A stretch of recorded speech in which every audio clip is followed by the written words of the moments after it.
আসসালামু আলাইকুম, স্বাগতম ইনসাইট টিভি সংবাদে। আমি মোহাম্মদ কিবরিয়া আজকের সব আন্তর্জাতিক খবর নিয়ে হাজির হয়েছি। শুরুতেই জানিয়ে দিব সংবাদ শিরোনাম, তারপর বিস্তারিত। পাকিস্তানের পারমাণবিক স্থাপনায় আফগানিস্তানের ড্রোন হামলা। পাকিস্তান আফগানিস্তান সংঘাত বন্ধে মধ্যস্থতার প্রস্তাব ইরানের। ভিয়েনায় আবারও মুখোমুখি ইরান যুক্তরাষ্ট্র। ইরান যুক্তরাষ্ট্র যুদ্ধের শঙ্কা, যোদ্ধাদের প্রস্তুত থাকতে বলল ইরাকের সশস্ত্র গোষ্ঠী।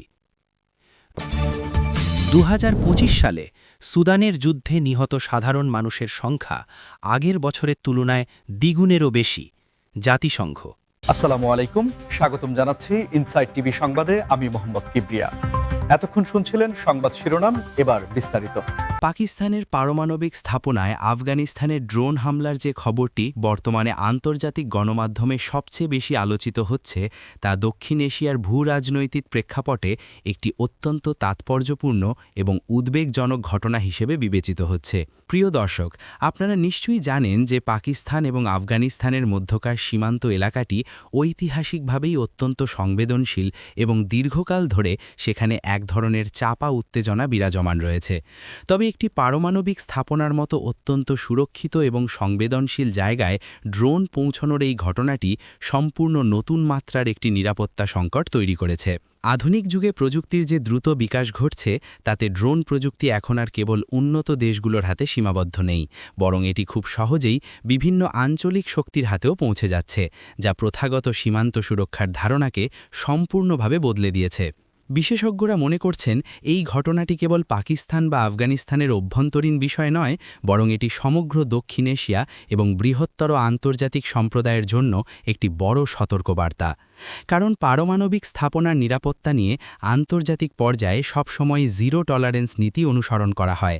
এই ধরনের স্থাপনায় যে কোনো ধরনের অনাকাঙ্ক্ষিত ঘটনা বা দুর্ঘটনা ঘটলে তার প্রভাব কোনো নির্দিষ্ট ভৌগোলিক সীমানার মধ্যে আটকে থাকে না, বরং এর পরিবেশগত ও মানবিক প্রভাব হতে পারে সুদূরপ্রসারী এবং ভয়াবহ।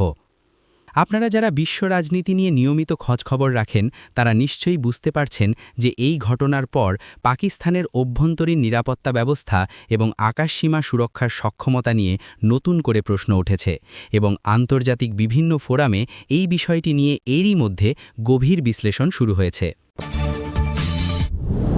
পাকিস্তান আফগানিস্তান সংঘাত বন্ধে মধ্যস্থতার প্রস্তাব দিয়ে ইরান যে কূটনৈতিক পদক্ষেপ গ্রহণ করেছে, তা বর্তমান সময়ের আঞ্চলিক কূটনীতিতে একটি অত্যন্ত ইতিবাচক এবং সময়োপযোগী সিদ্ধান্ত হিসেবে আন্তর্জাতিক মহলে প্রশংসিত হচ্ছে।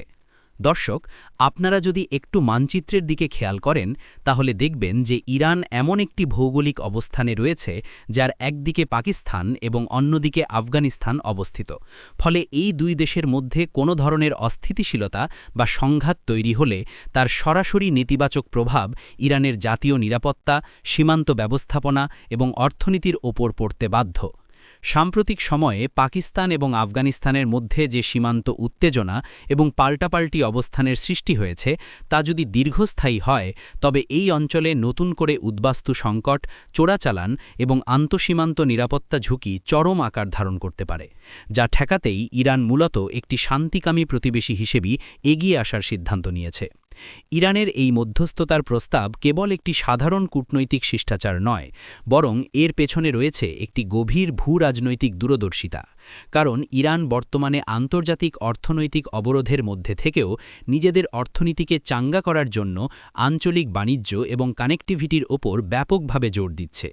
চাবাহার বন্দর এবং অন্যান্য আঞ্চলিক বাণিজ্য রুটগুলো তখনই সফলভাবে কাজ করবে যখন এই সমগ্র অঞ্চলে একটি শান্তিপূর্ণ পরিবেশ বজায় থাকবে, এবং সেই কারণেই ইরান চাইছে তাদের দুই প্রতিবেশীর মধ্যে বিরাজমান অবিশ্বাস এবং দূরত্বের অবসান ঘটিয়ে একটি গঠনমূলক সংলাপের পরিবেশ তৈরি করতে। আপনারা যারা মধ্যপ্রাচ্য এবং দক্ষিণ এশিয়ার রাজনীতি নিবিড়ভাবে পর্যবেক্ষণ করেন, তারা জানেন যে ইরান এর আগেও বিভিন্ন আঞ্চলিক সংকটে নিজেদের একটি পরিণত এবং দায়িত্বশীল রাষ্ট্র হিসেবে প্রমাণের চেষ্টা করেছে, এবং এবারও তারা চাইছে পশ্চিমা বা বাইরের কোনো শক্তির হস্তক্ষেপ ছাড়াই এই অঞ্চলের দেশগুলো যেন নিজেদের সমস্যা নিজেদের মধ্যেই আলোচনার মাধ্যমে সমাধান করতে পারে। ভিয়েনায় আবারও মুখোমুখি ইরান যুক্তরাষ্ট্র। এই খবরটি আন্তর্জাতিক কূটনীতি এবং বিশ্ব অর্থনীতির জন্য এক বিশাল তাৎপর্য বহন করে, কারণ এই দুটি দেশের মধ্যকার সম্পর্ক গত কয়েক দশক ধরে বৈশ্বিক রাজনীতির অন্যতম প্রধান একটি নির্ধারক হিসেবে কাজ করে আসছে। দর্শক, আপনারা জানেন যে 2015 সালে ইরানের সাথে বিশ্বের পরাশক্তিগুলোর যে পারমাণবিক চুক্তি স্বাক্ষরিত হয়েছিল, সেটি পরবর্তীকালে নানা রাজনৈতিক পটপরিবর্তনের কারণে এক প্রকার অকার্যকর হয়ে পড়েছিল এবং এর ফলে ইরানের ওপর আরোপিত কঠোর অর্থনৈতিক নিষেধাজ্ঞার কারণে বৈশ্বিক জ্বালানি বাজার থেকে শুরু করে মধ্যপ্রাচ্যের সামগ্রিক স্থিতিশীলতায় ব্যাপক প্রভাব পড়েছিল। এখন অস্ট্রিয়ার রাজধানী ভিয়েনায় ইউরোপীয় ইউনিয়নের মধ্যস্থতায় আবারও যে আলোচনার টেবিল প্রস্তুত হয়েছে, তা মূলত একটি দীর্ঘ এবং জটিল কূটনৈতিক প্রক্রিয়ার নতুন একটি অধ্যায়, যেখানে উভয় পক্ষই চাইছে তাদের নিজেদের স্বার্থ অক্ষুণ্ণ রেখে একটি সম্মানজনক সমঝোতায় পৌঁছতে।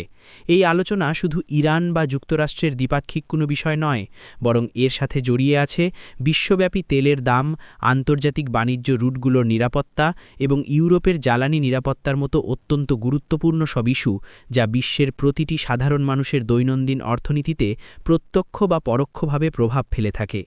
ইরানের প্রধান দাবি হল তাদের ওপর থেকে সমস্ত অর্থনৈতিক নিষেধাজ্ঞা সম্পূর্ণভাবে প্রত্যাহার করা, যাতে করে তারা আবার আন্তর্জাতিক বাজারে স্বাধীনভাবে তাদের জ্বালানি তেল ও গ্যাস রপ্তানি করতে পারে এবং দেশের সাধারণ মানুষের জীবনযাত্রার মান উন্নয়ন করতে পারে।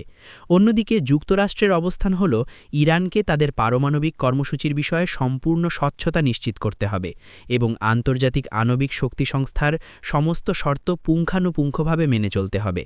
ইরান যুক্তরাষ্ট্রের যুদ্ধের শঙ্কা এবং সেই প্রেক্ষাপটে ইরাকের সশস্ত্র গোষ্ঠীগুলোর তাদের যোদ্ধাদের প্রস্তুত থাকতে বলার যে খবরটি আমরা পাচ্ছি, তা সমগ্র মধ্যপ্রাচ্যের বর্তমান নাজুক নিরাপত্তা পরিস্থিতির একটি অত্যন্ত বাস্তব এবং ভীতিকর চিত্র আমাদের সামনে তুলে ধরে। প্রিয় দর্শক, মধ্যপ্রাচ্যের ভূরাজনীতি এমন একটি জটিল জালে আবদ্ধ, যেখানে একটি দেশের সাথে অন্য একটি দেশের উত্তেজনা খুব সহজেই আঞ্চলিক রূপ ধারণ করতে পারে এবং এখানে বিভিন্ন রাষ্ট্রীয় ও অরাষ্ট্রীয় সশস্ত্র গোষ্ঠীগুলো একে অপরের সাথে এমনভাবে যুক্ত যে কোনো এক জায়গায় স্ফুলিঙ্গ তৈরি হলে তা পুরো অঞ্চলেই দাবানলের মতো ছড়িয়ে পড়তে পারে। যুক্তরাষ্ট্র এবং ইরানের মধ্যে দীর্ঘকাল ধরে যে ছায়াযুদ্ধ এবং মনস্তাত্ত্বিক লড়াই চলছে, তার অন্যতম প্রধান প্রভাব বলয় হল ইরাক, কারণ ভৌগোলিক এবং রাজনৈতিকভাবে ইরাক এমন একটি অবস্থানে রয়েছে যেখানে উভয় দেশেরই শক্তিশালী প্রভাব এবং স্বার্থ জড়িত রয়েছে। সাম্প্রতিক সময় আন্তর্জাতিক মহলে ইরান ও যুক্তরাষ্ট্রের মধ্যে সম্ভাব্য একটি সরাসরি সংঘাত বা বড় ধরনের সামরিক উত্তেজনার যে গুঞ্জন তৈরি হয়েছে, মূলত সেই আশঙ্কার জায়গা থেকেই ইরাকের স্থানীয় সশস্ত্র গোষ্ঠীগুলো তাদের সর্বোচ্চ সতর্ক অবস্থানে যাওয়ার নির্দেশ দিয়েছে, যাতে করে যে কোনো আকস্মিক পরিস্থিতি তৈরি হলে তারা নিজেদের অস্তিত্ব রক্ষা এবং আঞ্চলিক মিত্রদের সহায়তা করতে পারে।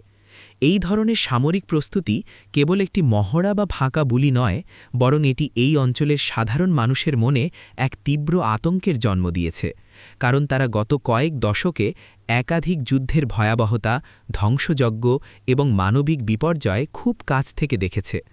একটি নতুন যুদ্ধ মানেই হল হাজার হাজার সাধারণ মানুষের প্রাণহানি, লাখ লাখ মানুষের বাস্তুচ্যুত হওয়া এবং পুরো মধ্যপ্রাচ্যের অর্থনীতি ও অবকাঠামোর সম্পূর্ণ ধ্বংসপ্রাপ্ত হওয়া, যা বর্তমান বিশ্ব পরিস্থিতিতে কোনোভাবেই কারো কাম্য হতে পারে না। 2025 সালে সুদানের যুদ্ধে নিহত সাধারণ মানুষের সংখ্যা আগের বছরের তুলনায় দ্বিগুণেরও বেশি বৃদ্ধি পাওয়ার যে রিপোর্ট জাতিসংঘ প্রকাশ করেছে, তা বর্তমান বিশ্বের অন্যতম ভয়াবহ একটি মানবিক বিপর্যয়ের চিত্র আমাদের সামনে উন্মোচিত করেছে, যা দুর্ভাগ্যজনকভাবে আন্তর্জাতিক মূলধারার গণমাধ্যমে খুব একটা গুরুত্ব পাচ্ছে না। প্রিয় দর্শক, সুদানে গত কয়েক বছর ধরে চলা যে অভ্যন্তরীণ সংঘাত এবং ক্ষমতার লড়াই, তা এখন আর কেবল রাজনৈতিক বা সামরিক পরিমণ্ডলে সীমাবদ্ধ নেই, বরং তা সাধারণ মানুষের দৈনন্দিন জীবনকে আক্ষরিক অর্থেই একটি নরকে পরিণত করেছে। জাতিসংঘের প্রকাশিত এই নতুন পরিসংখ্যানটি কেবল কতগুলো সংখ্যা নয়, বরং এর পেছনে লুকিয়ে আছে হাজার হাজার নিরীহ নারী, শিশু এবং সাধারণ নাগরিকের জীবন হারানোর করুণ গল্প, যারা কোনোভাবেই এই যুদ্ধের অংশ ছিল না, কিন্তু তাদেরকেই সবচেয়ে বড় মূল্য চোকাতে হচ্ছে। আমরা দেখতে পাচ্ছি যে 2023 এবং 2024 সালে সুদানের পরিস্থিতি যতটা খারাপ ছিল 2025 সালে এসে তা আক্ষরিক অর্থেই নিয়ন্ত্রণের বাইরে চলে গেছে এবং এর মূল কারণ হিসাবে বিশেষজ্ঞরা আন্তর্জাতিক সম্প্রদায়ের নীরবতা, পর্যাপ্ত ত্রাণের অভাব এবং বিবদমান পক্ষগুলোর মধ্যে কোনো ধরনের কার্যকর শান্তি চুক্তিতে পৌঁছাতে ব্যর্থ হওয়াকে দায়ী করছেন। এই দীর্ঘস্থায়ী সংঘাতের ফলে সুদানের স্বাস্থ্য ব্যবস্থা, শিক্ষা প্রতিষ্ঠান এবং খাদ্য সরবরাহ চেইন সম্পূর্ণভাবে ভেঙে পড়েছে, যার ফলে প্রতিনিয়ত অসংখ্য মানুষ কেবল অস্ত্রের আঘাতেই নয় বরং অনাহার, অপুষ্টি এবং বিনা চিকিৎসায় মারা যাচ্ছে। লাখ লাখ মানুষ তাদের নিজেদের বাড়িঘর ছেড়ে জীবন বাঁচাতে পার্শ্ববর্তী দেশগুলোতে বা দেশের ভেতরেই অত্যন্ত মানবেতর পরিস্থিতিতে উদ্বাস্তু হিসেবে দিনাতিপাত করছে, যেখানে তাদের জন্য নেই পর্যাপ্ত বিশুদ্ধ পানি, নেই মাথা গোজার একটি নিরাপদ আশ্রয়।